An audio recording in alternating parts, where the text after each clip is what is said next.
Greetings, everybody, and welcome to this episode of the Higher Ed Geek Podcast, episode number 52 with Dr. Saby Labor, a good friend of mine. I've worked with her on her own podcast for a while now, and I was really excited to have her on as one of the first guests of season 3 here. I can't think of anyone better who appreciates the podcasting game and is doing some really great work with her own show, like I said, and her speaking and other kind of advocacy work, and her work as a director of a LGBTQ campus resource center. So we'll talk about her journey, some reflections of hers, what's grabbing her attention, what she's geeking out about, both like personally and professionally and all that good stuff. So really appreciate all that Saby shared. You can check out all of the stuff that she's working on and all the stuff that she mentions in the show notes as usual. And just appreciate you listening to help us kick off season 3 of the podcast. So without further ado, this is episode number 52 with Saby Labor. Cool. Well, yeah, I mean, I appreciate you taking some time out for this because I was just sort of brainstorming some people I feel like it'd be kind of good to get to, because I had like a huge list, and it was more like, because like you were on kind of like my general list and just like, who would I like to get to like first thing this year? So I do appreciate you making some time for the show here. Yeah, it's going to be fun. I'm super excited about it, and thanks for inviting me. Yeah, if you want to just kick us off here and just kind of give a brief introduction of who you are and how you got to be where you are today. My name is Dr. Saby Labor. I use she, her, and her pronouns. I also love they, them, and their pronouns. I have worked in higher ed since 2006. I was counting the years just a few minutes ago. Mm-hmm. That's quite a while. And I worked in different functional areas, and some of those have been college access, supporting first-generation students, residential life, housing, athletics, sexual violence prevention. I've also coordinated gender-based education services in a women's and LGBTQ center, and then currently I'm a director of an LGBTQ campus resource center located here in the Midwest. And I also run a business called Resilient Campus, and that is a business that I founded in 2016. Oddly enough, it also, time has been skewed since I worked on my dissertation, so I'm constantly in awe of what seems like short term and what seems a lot longer in my own understanding of time. But yeah, that's a little bit about me. It seems like they're all sort of in like the same realm of very much manifesting the idea that I've had in certain contexts of like, you know, working within kind of the student affairs realm of higher education, and certainly a lot of things that you were doing.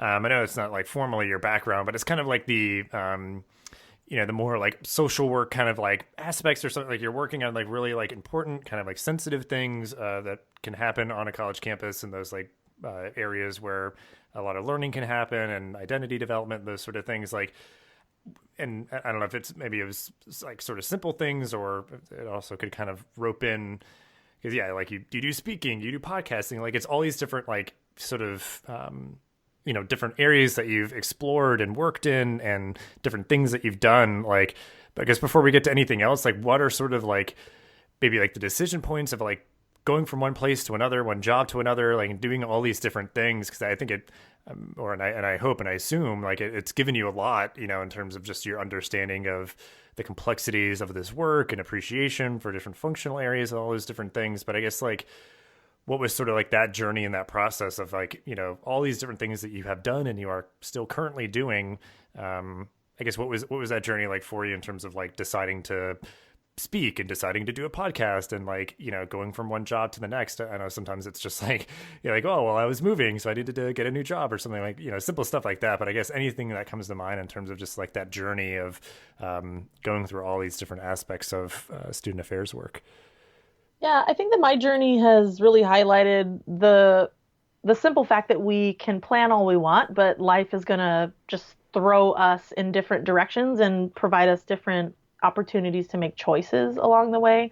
So I can't, what's interesting about your question is that I'm in an effort to like pinpoint moments in time where there was a clear decision to be made. Right. They're often within this indiscernible sort of span of life events, the seeming option to have agency and make a decision, changing career paths, or changing location because I used to live in LA and Hmm. now I live in Minneapolis. And that was a big transition that choice wasn't made overnight. And so I think that's one of the things in student affairs that I realize is that there's this socialization that happens about sort of what some of the ideal pathways are. Like you find student affairs, you go into a master's program, you do your national or geographically limited job search, and you jump from functional area to functional area or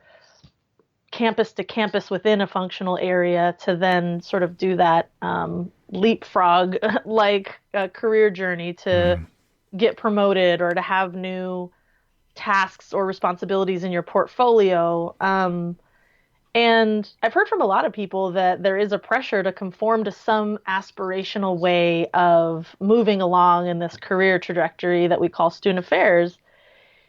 And I've talked with other people that feel this way, but I personally have really struggled with that blueprint in a sense, and that I feel like the work is complex, like you noted, and doing something like, you know, LGBTQ based work or sexual violence prevention work, it is really challenging within some of the siloed structures that we have in higher ed. Like we have a women's center, for example, and we have a person doing Title IX and sexual violence prevention work. Um, and great, if those people get along, if those people are colleagues, if those people find ways to work together, they will work together. If there's some structural way that collaborations are supported, that will happen. So Hmm. there's so many variables that lead you to maybe not collaborating with offices and not doing intersectional work or cross issue work with other colleagues on a campus, for example. So I think I've definitely noted that even though we have these functional areas and we have a lot of silos within higher education, for example, that I've tried to find ways to do the work that aligns most closely with my values and with the work that I want to be doing in that time period, if that makes sense. So I'm really learning how to be present with the work I want to do now, the work I'm passionate about now, because for me it's been about how to spend my life resource, right? Like my time, my energy, my interest, my capacity towards something. And that something has been serving other people, helping students to learn from the lessons that I grappled with and that I struggled through in college, for example. So I don't know, it's never been simple, it's never been clear. I think the one unifying pattern that I've noticed is that at each phase and each sort of decision making point of time, there was always someone that believed in me. Even if I didn't fully believe in myself, Hmm. there was always someone that said, yeah, you could do that. And I was like, well, I'm not sure if that's for me. So that was always helpful to have another voice or another perspective, another like a sounding board. Right.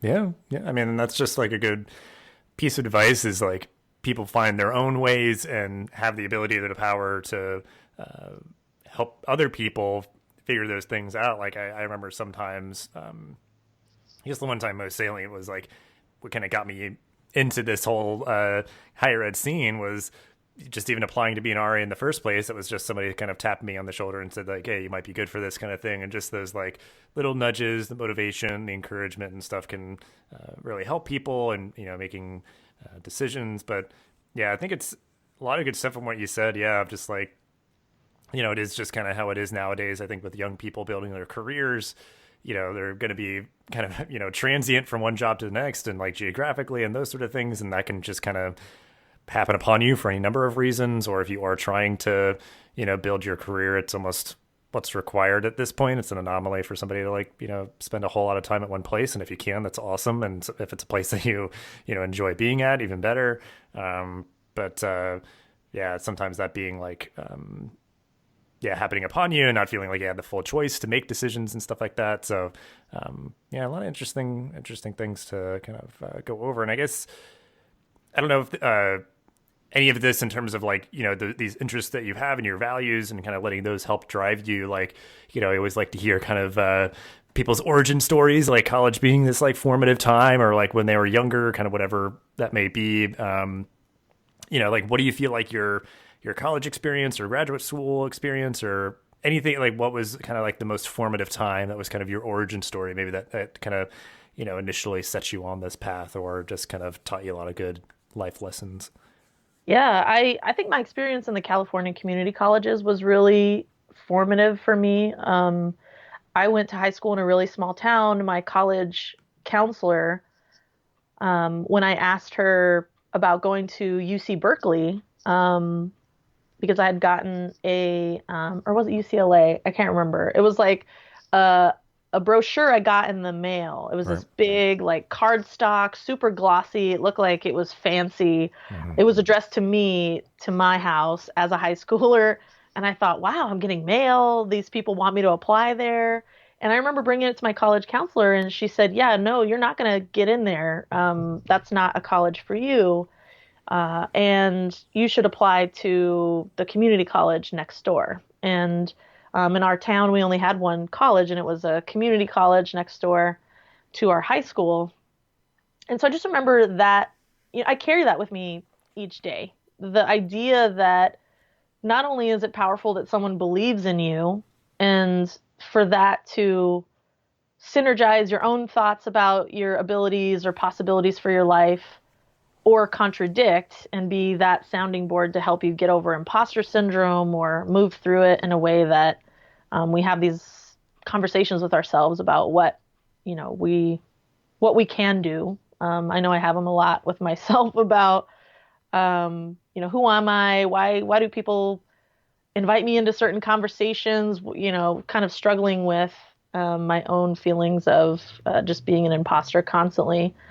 And I think that that early experience definitely made me recoil back into a protective shell of, putting yourself out there, feeling vulnerable, having excitement and some pure joy experiences as a high school student, saying, this is what I imagine on my horizon. I can do this. Tell me more about it.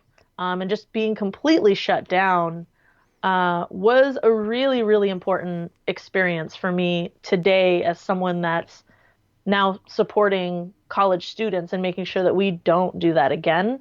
And that working in the high school environments, making sure that we don't send those messages to students that there's an opportunity that is prohibited for them. So that experience was really formative. I also, just being a first generation student in a California community college, I worked a lot while I was a student, and I really didn't access any of I didn't know, how to access advising. I didn't Hmm. know what all these programs were at the time. I didn't know I was a first generation student. I didn't have that language. So it gave me the opportunity, and I failed a lot at it, to ask questions and ask for help and be puzzled and put yourself out there and say, the words you just said, either separately or in combination, they didn't make any sense to me. Can you explain it a different way? Um, that allowed me to just, like, I think persistence was the key theme there. Was, okay, wow, this day was, I feel like I failed today, just getting back up tomorrow and deciding to go to class. Yeah, so that community college was a really important time for me. Hmm. uh, and then I transferred. I sort of advised myself using the California colleges. They have a more of like a master plan across the Cal States and the UCs and the community colleges. So I was able to, because I didn't know how to access academic advising. So I just advised myself using this piece of paper to be able to know how to transfer. And that was a really important time for me as well, because I was in these cross generational classes. I was with a lot of working adults in at Cal State Los Angeles, and I also struggled with asking questions and not knowing where to even start with some of my questions, and not even knowing if the campus was set up or even cared about some of the challenges I was encountering. And, just not knowing what I didn't know was something I grappled with constantly. But again, I had someone named Jorge Uranga who believed in me. he gave me I volunteered for his organization. He led a civic, what do you call, service learning, community engagement unit on campus. And he offered me a job. He offered me a work study job. And I was like, are you sure? Me? You want to hire me? And then he was able to help get me my first professional job in college access for a Gear Up program. So it was the series of people believing in me and just saying, just put yourself out there. It's going to be fine. So those are all things I carry with me today. And I don't take those lessons lightly. No, yeah. I mean, they're important ones. I think, yeah, like you're saying before, like initially appreciating the role that like mentors and advocates and people, encouraging you, like that can have a really positive impact. But then, often the inverse of that, the impact that people can have in terms of just, they might think that they're doing you a favor or something like, oh, no, no, no, no, don't even bother with that. That's not for you. It's like that, really can set in a formula or, this kind of script in your mind of, who you are and what you're capable of. And, yeah, just kind of the power on both sides. But, knowing your experience, having that not be, having that be common for other people. And most people assume like, oh, we don't have to, rethink how we kind of like put ourselves out there in terms of people accessing our office or something like that. It's like, no, some people like, they don't know what they don't know. They don't even know how to, reach out to us or find us or where we are and those sort of things. And, it doesn't hurt to just sort of work from that place to kind of open up access to important resources that can be really helpful for people and those sort of things. So, yeah, I mean, that's a lot of good stuff. And I mean, it's good, yeah, that those are like sort of resonant things for you in your story that kind of help inform the work that you do now, which kind of segues to, your current work, which again, Mike, you do a couple of different things with like the speaking, the podcast, and, the work in the office that you are the director of. So I guess, what do you enjoy most about, perhaps just the, it's been like a few months for you, like, working as a director and an office, kind of like, more of that traditional setting, but then of some of the other stuff that you've been working on for a long time, what do you enjoy most about your current work? Well, one thing you should know about me is I tend to need to immerse myself in several different projects or focus areas in one point. So I'll read several books at one time, just kind of dabble in this one, then switch to this one. The way I set up my life right now is sort of, tailoring to that observation I've made of myself. And I get bored. So I love that each of my days is really different. And then within each day, I get to spend time with students and student leaders, hearing how they're doing and structuring programming with our teammates to be able to produce like resilience outcomes, leadership development, thriving outcomes. And then, I'll go to another meeting where we're doing cross-campus policy work, and then have another meeting where we're planning some overall campus climate engagement. So it's policy work, it's evaluation, it's assessment, and then it's working directly with students. So it has this big picture element where I'm seeing all the big how the pieces fit together into this sort of mosaic of campus climate, for example, or student engagement and persistence, to retaining employees, and like what does that look like for colleagues to want to stay there, to contribute professionally. And I really enjoy that. If I had to arrive to an office each day and if my routine was exactly the same or very similar, I think I would just burn out. I think that would be burnout for me. The pendulum kind of swings as well when it's too varied, when things are so chaotic or complex, when, then it has to be balanced with having time off on the weekends, for example, or having self-care items to balance out those contributions. But for the most part, I think what I enjoy is that it's different each day, and I get to work on different projects. I get to exercise different skill sets.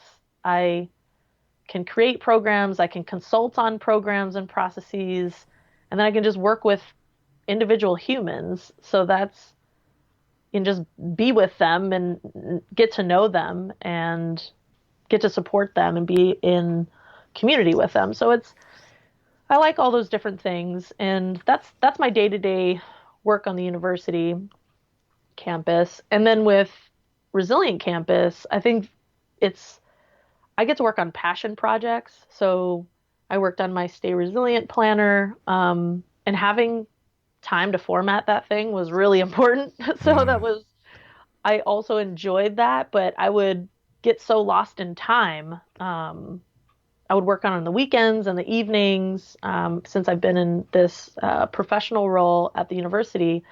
And it was just so important for me to lose that time and feel like I was in my flow, because it made me realize like I really enjoyed doing it, and it was something that I was excited to get out there into the world to have impact. So, and then I get to work with a lot of different people on in different organizations and different campuses that are struggling with unique contexts to their campuses or to their organizations, but also pretty similar questions that people are grappling with and pretty similar capacities that they're looking to build. So I don't know. For me, I see them all as these, I'm collecting these pieces that seem to float in the air around me, and I see that they are interconnected.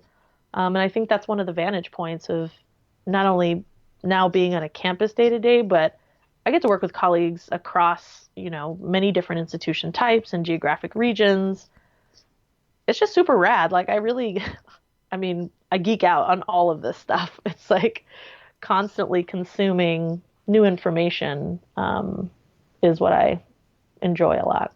Yeah. Well, yeah, and that's perfect. I mean, that's exactly like, the kind of people we like is, just that enthusiasm. And I mean, yeah, and I mean, and it's good that you, like you said, about yourself, like you like a varied structure, and obviously not kind of yeah, because I think the polarity would not work for anybody of like, you literally do the same things every single day. It's like, okay, well, that might be ridiculous, but also, yes, if it's like every single day, nothing is consistent from day to day. It's like, no, it's like you're saying, even between the 9 to 5 professional role and the other projects that you work on, there's, similar structure or themes and those sort of things. So it's like, just utilizing your skills and your knowledge and just different ways. But yeah, and it's just good that, yeah, you have these different ways and hobbies and things, you can kind of scratch different itches at different times and stuff. But because yeah, and it, like you said, it's like, yourself well and what works for you. And some other people do really want, kind of a more like administrative, like consistent structure kind of thing. And it's just, yeah, like knowing yourself and certainly, as a director, like building a team of good people who have different skill sets and different things and all that. But yeah, it's just really nice, yeah, that you get to have these other projects that you geek out about, which I guess we can explore those a little bit more now, like whether it is the kind of other projects that you kind of more formally work with, or just other general like hobbies and stuff. Like, what are you geeking out about currently? And I don't know if there's things that you've always been into or stuff that you like got into more recently, but yeah, you can take it kind of either way, like personal and or professional stuff that you kind of like geek out about. Yeah, I would say in recent years, I really geeked out in, I would say, sort of like two major buckets. And one is I read a lot of nonfiction books, and most of them are tailored to thinking about like habits and productivity and kind of like life hacks, I guess, is Mm-hmm. a phrase that people are using now. But just thinking about like resilience holistically, thriving holistically, and just trying to pull little nuggets of information from all these different types of authors and all these different types of like frameworks, that we might not inherently think relate to resilience or relate to thriving or relate to our lives at all. But I sort of take what's relevant and what resonates, and I sort of leave the pieces that don't feel relevant. So I'm constantly immersed in like information collection. I dabble in a lot of different, even platforms. Like I read a lot of hard copy books, but I love online courses. Like, Mm.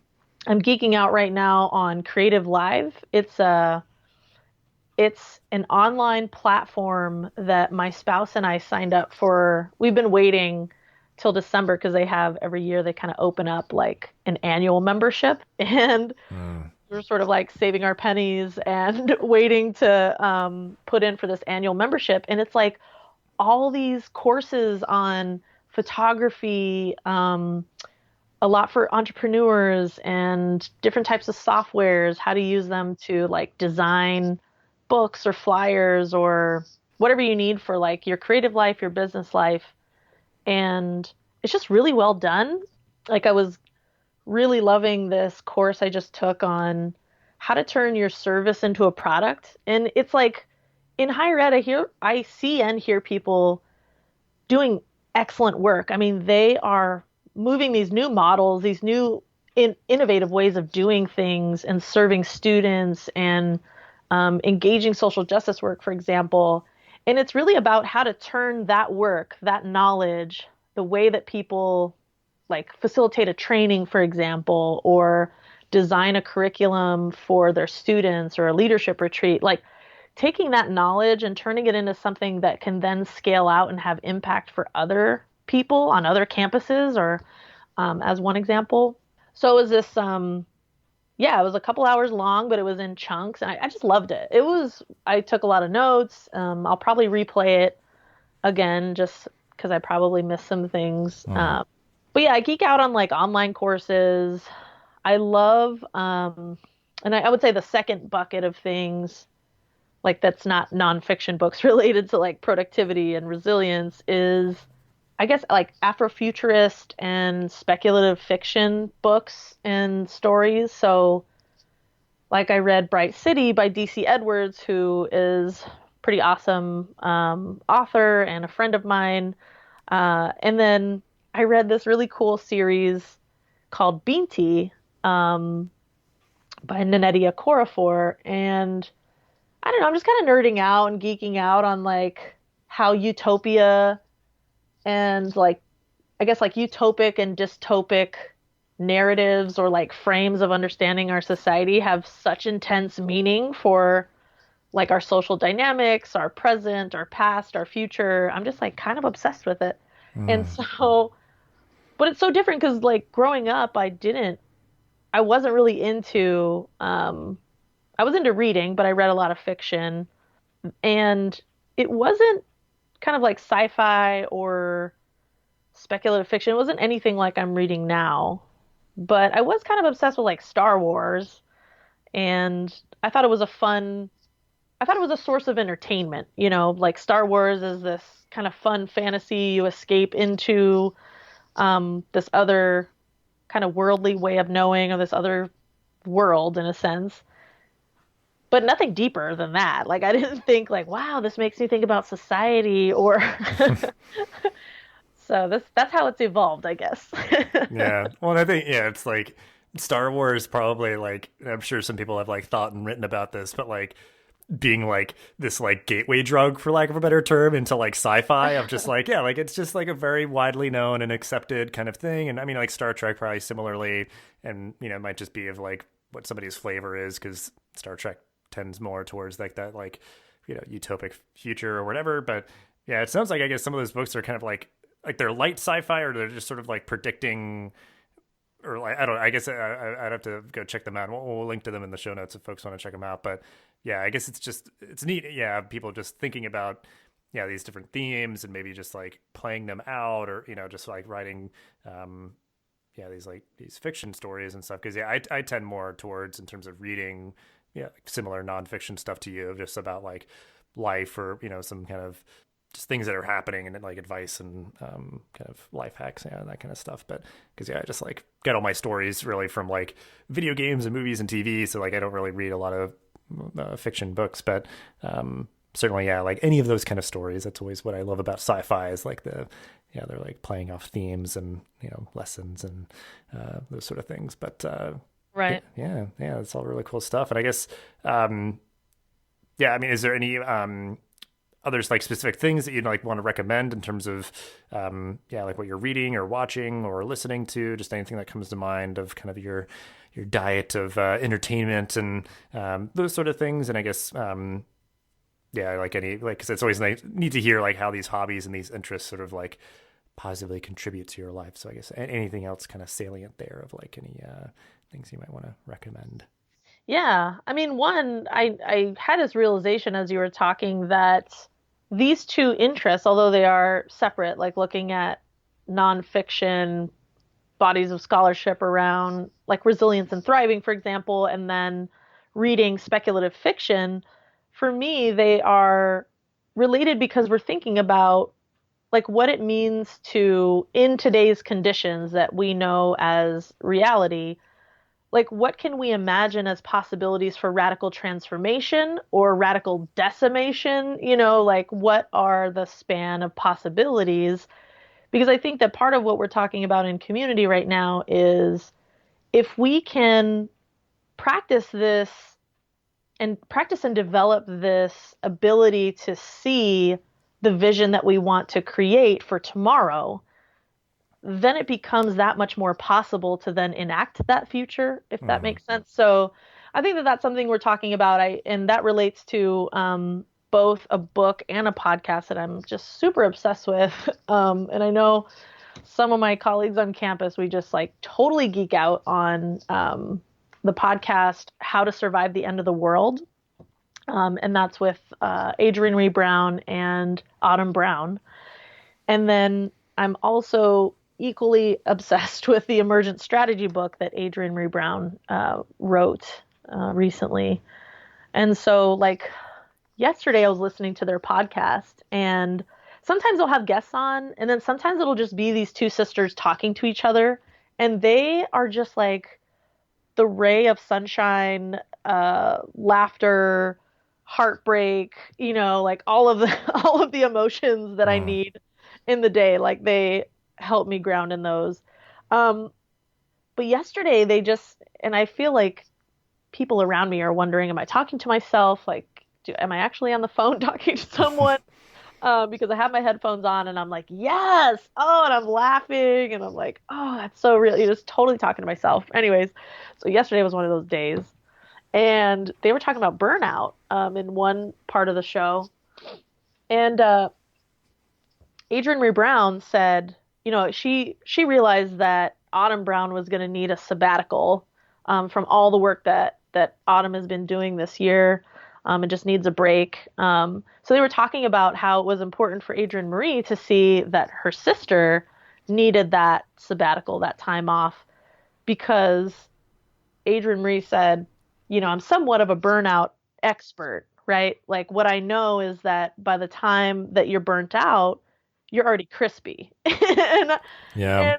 and when she said that, I was like, oh my God, of course. Like it just clicked. And, I did say this out loud and people probably looked at me, but um I don't know, like listening to some podcast gives me these little nuggets of truth that I feel the universe is trying to help me to ground in because it's all around me. So those are connected things that I'm kind of geeking out on right now. I'm listening to that podcast, reading Emergent Strategy in not a very linear fashion, I will say. I'm not reading that book in, like chapter one to chapter two. Hmm. Yeah, I mean, and that's like if you are just trying to like get through a book, and also if it's always on your bookshelf, you could like go back to it, but you're kind of just like going to what's most relevant at any given time. Like I've done that sometimes. I'm just like if I'm realizing something doesn't really seem to be grabbing me or relevant, I mean, like jump ahead or something. But yeah, I mean, that's what I love about podcasts. I mean, that there's so many of them out there, and I imagine what I've kind of seen as a trend is that they might be starting to like consolidate because it's gonna be tough for especially if people are like trying to make money to be kind of like space for everybody. But at the very least, like this moment that we have now, it's like point of views from so many different kind of people. And if you keep a healthy diet of a lot of different shows, you're kind of directly hearing right into your ears, especially these where people are very forthcoming about their stories and their struggles and, just advice from their experience. None of us should ever put, all of our stock in one person because I think we've seen a lot lately. It's like human beings are just naturally flawed. So we're going to like dig up something from somebody's past, or they're just going to like fumble. And it's like, oh my gosh, they're not like this perfect, icon of, one thing or another. So it's like, yeah, if you kind of take everybody's perspective and, nobody's ever going to, always have the right answer to every problem or something. But if you hear a lot from different perspectives, you can appreciate different people's experiences and maybe, just kind of put something together that kind of uniquely works for you.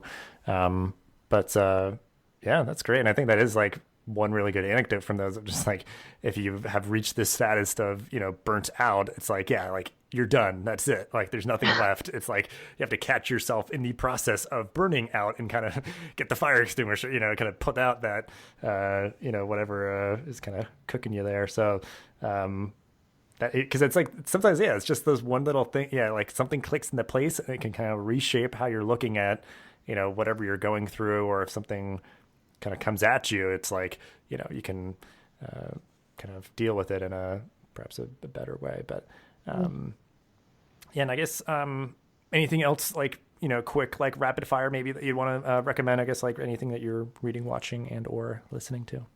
Yeah, I mean, the Chase Jarvis Live Show is a podcast I listen to, entrepreneurship and creativity. It's the same person that does the Creative Live online learning platform. He's super cool.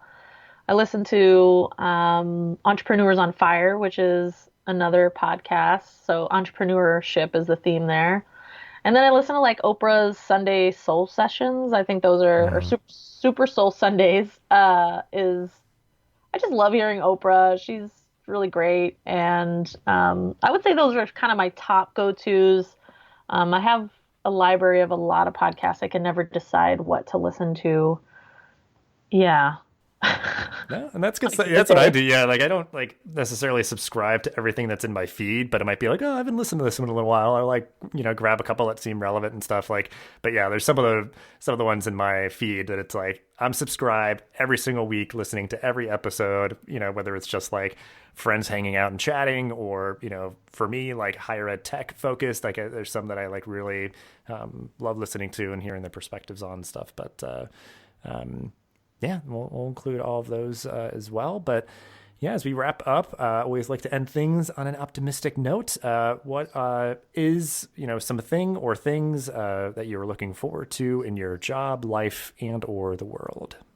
Yeah, in my job, I get really geeky and excited about strategic planning, which I see as like dreaming and visioning out how we're going to aim our time and energy and resource. So I'm really excited to do that. I just love doing that stuff, and I'm a big nerd, so that's where I get my joy. In my life, my spouse and I are coming up on 8 years together, so that's like a really big deal in my life. Yeah. Yeah, and we've worked really hard. So that's, we work hard consistently and over the years to like be better humans for ourselves and to each other. So yeah, that's a big accomplishment and a big source of joy, is celebrating that 8 years. And then I would say in the world, with this recent election, I'm really excited about all the like trans, women of color, the non-binary and immigrant leaders that stepped up for political office, and just the ways in which people who had the privilege of voting exercised that right to vote and showed up to do that. So that really gave me optimism in a really kind of dark, I think, political time with this administration. So I think that was something that was really important to help me think like, yeah, things could move in the right direction one day soon, after having many days of not feeling that was a truth. So yeah, I think those are, what are you excited about, Dustin? I've been sharing about what I'm excited about, but what about you? Yeah, I mean, I think certainly, similar stuff. Like, I mean, for me, I'm coming up on like a 2-year wedding anniversary with my wife. So it's like always nice, like thinking about those milestones, like personally with, I mean, the person who's like the closest to me and, one of the longer relationships in my life, just like, because I think, yeah, I mean, that's like my own stuff, but like, it's like I've moved around a lot, for like college and jobs and stuff. And just like, I mean, realizing too, I mean, some friendships that I've like really felt in this past year, I was grateful to spend time with people. So I think, always just looking forward to the next, time I can get together with people and celebrating anniversaries and milestones and that kind of stuff. And certainly, yeah, like the glimmer of hope and optimism with the political climate it was just really impressive to see, like you were saying, like all the, all the firsts that we're having, like it's just neat to be able to witness that. But I mean, on the geeky side, I guess personally, like a lot of good movies coming up this year, like all the superhero comic book stuff. So I'm definitely Uh-huh. looking forward to that. And I mean, I've been able to, with my job, which is certainly something that I just continue to look forward to, which is always nice. Like, kind of the next thing with the job, like working remotely and have a lot more flexibility and not having to commute and all that kind of stuff. Like being able to make space in my life for more of the things that I enjoy, like, my geeky hobbies and time to hang out and travel and, see people and that kind of stuff. So, yeah, so I think it's nice, feeling like heading into this calendar year in a good place and kind of trying to continue the, like the self-improvement stuff and different habits that I've been working on. So I think, I think certainly I would, yeah, second a lot of the things. For my own self that you mentioned, but yeah, it's always just that work that I try to do of just like, no matter what, just try to be optimistic in general, and then always, have something to look forward to, kind of more specifically. But so, yeah, I guess like as of the recording of this, I think, because I think the movie that I'm looking forward to, I was like Captain Marvel is coming out in March, so I'm really looking forward to that, and have some trips coming up. Went down to Florida to see my mom, so that's gonna be great. So, yeah, Cool. yeah. But so yeah, I mean, all good stuff. Appreciate you sharing all that you did and recommending some awesome stuff to check out. And we'll have all the ways that people can find your work and connect with you and all that. So definitely connect with Saby and. Yeah, I know, like the whole library of your podcast and that planner I saw is like really great too. But yeah, so we'll have links to all that stuff. And yeah, again, just thank you so much for hanging out and chatting. And yeah, just really appreciate it. Thank you so much, Dustin. I know that there's a lot of work that goes into a podcast episode. So thanks for putting in, the legwork on this one. And just thanks for your consistency with your podcast and trying to have impact in that way. It's really important, and I really appreciate it. This podcast is part of the Connect EDU podcast network, bringing together diverse voices in the higher ed community. Check us out on Twitter at ConnectEDUPod or at connectedu.network. Thanks for listening to this episode of the podcast. Make sure to rate, review, and subscribe so you never miss an episode. Thanks again for listening, and we'll see you in the next episode of the Higher Ed Geek podcast.